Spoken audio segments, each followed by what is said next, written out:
Иногда, как принесут какой-нибудь нож, смотришь и думаешь, вот это интересная вещица. Что это, что это? Короче, Лазерман.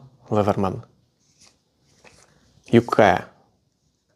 Охотничий нож, шкуродер. Начнем снаружи. Здесь у нас располагается алмазный надфиль.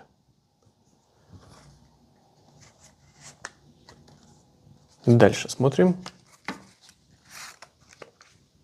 Кожаные ножны и сам нож. Сталь 154,7. И он создан как раз для того, чтобы работать по животному и по шкуре. Какие приколюхи есть? Во-первых, здесь button lock. Нажимаем, и у нас выдвигается шкуродер.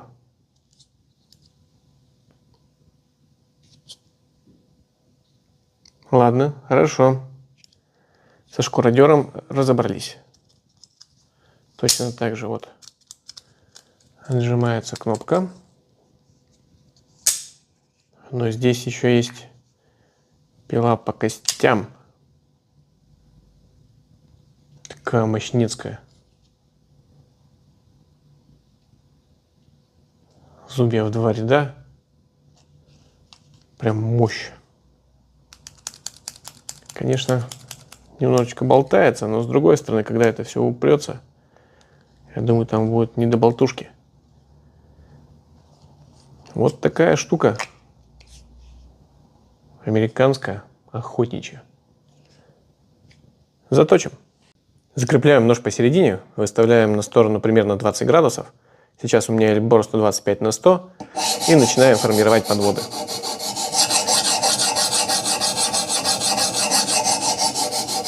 Самое беспонтовое в подобных ножах – это переделывать работу предыдущих мастеров. Кто-то точил там на шлифовальных кругах, на болгарках, ну, короче, на всем непотребном. Эту пяточку я прорабатывать не буду. Везде уже вышел на режущую кромку и до верха подвода и выровнял это все. Но здесь завал. Поэтому все, выравнивающие работы я завершаю. Перехожу на эльбор 6350 и протачиваю подвод дальше.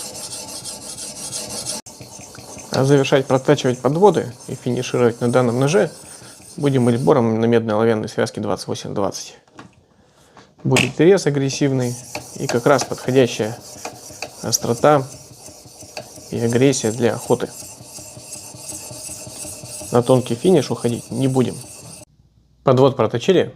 Таким образом держим штангу с абразивом, то есть почти на весу, и без давления проходимся по режущей кромке. Таким образом мы максимально ее прорабатываем и срезаем заусенец. Нож будет острым, рез агрессивным. Все, что необходимо от этого ножа. А еще второй момент. Эта острота и агрессия реза будет сохраняться дольше. Соответственно, не давим. Одна проходка на сторону, переворот. Тут лучше задержаться на подольше. Проходов по 10, по 15 на каждую сторону. Если есть желание, можно и побольше. Под самый конец несколько проходок деревянной палочкой по режущей кромке.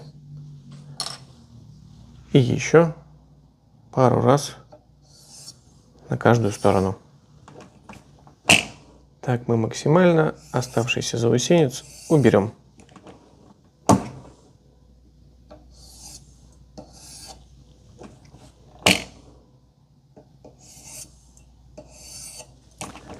И проверяем, салфетка или туалетная бумага.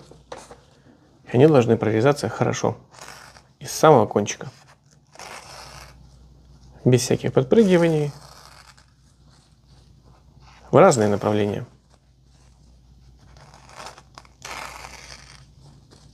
Хорошо? Хорошо.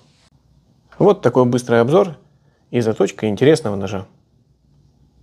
Забыл сказать, что вот эти вот штуки прорезиненные, а здесь голимый пластик.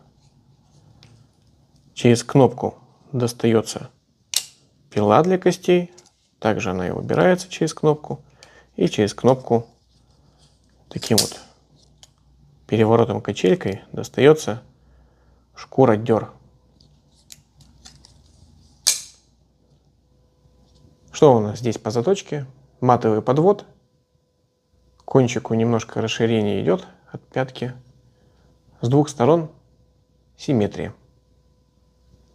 Какая идея основная была заточки? Не уходить на тонкий финиш, остаться на 28-20 и при этом как следует проработать режущую кромку.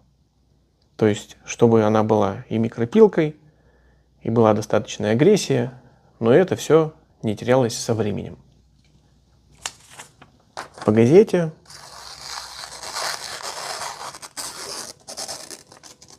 все легко и просто. По салфетке, соответственно, тоже. И вот это как раз показывает, что и не на тонком финише можно сделать отличный рез. Бумага бумагой, а как нож проявит себя действительно в полях, это мы узнаем только уже от хозяина. Наша главная задача была сделать так, чтобы он резал агрессивно и не садился от первой же работы. Ну все, меня зовут Егор, Екатеринбург. Занимаюсь коммерческой заточкой ножей.